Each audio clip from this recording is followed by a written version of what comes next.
최근 광주 수돗물 누수 사고를 계기로 지역 농촌의 현실은 어떤지 알아보겠습니다.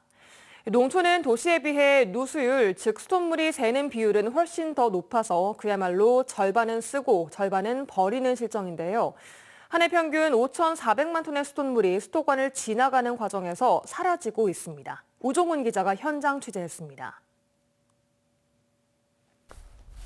매일 재난 안전 문자로 저수유를 안내받는 동복댐입니다. 원래는 물로 가득했던 이 공간 보시는 것처럼 완전히 메말랐습니다. 그리고 80년대 댐으로 만들기 전 이곳에 살았던 마을 주민들의 다리가 현재는 모습을 그대로 드러내고 있습니다. 광주와 함께 동복댐을 식수원으로 쓰는 화순의 한 미용실. 원래는 버려지던 물을 받아 물품을 씻는 데 재활용하고 있습니다. 그러니까 온수를 나와야 되는데 옛날 같으면 그냥 흘러내렸어요. 근데 지금은 닫아서 이제 이런 것도 이제 쓰고 걸레도 빨고 하려고 물을 전략하고 있어요. 절수 운동이 무색하게 화순군의 수돗물은 수원지에서 각 가정에 도달하는 정도가 64%에 불과합니다. 3분의 1인 35.8%의 수돗물을 쓰지도 못하고 버리는 셈입니다. 상황은 전남의 다른 농촌도 마찬가지입니다.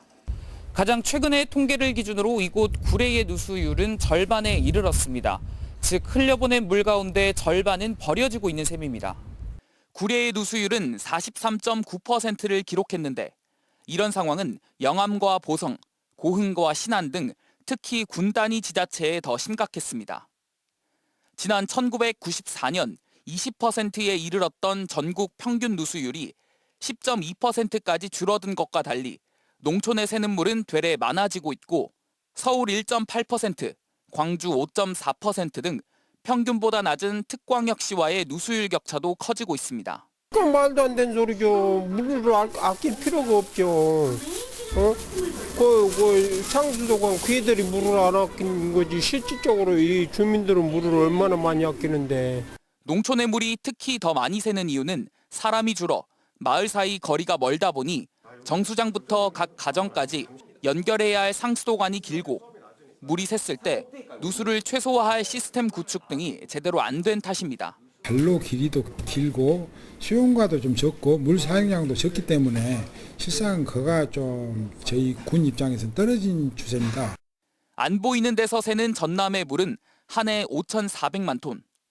190만 전남 도민들이 하루 사용하는 수돗물을 70만 톤으로 보자면 78일치나 되는 물을 그냥 버리고 있습니다.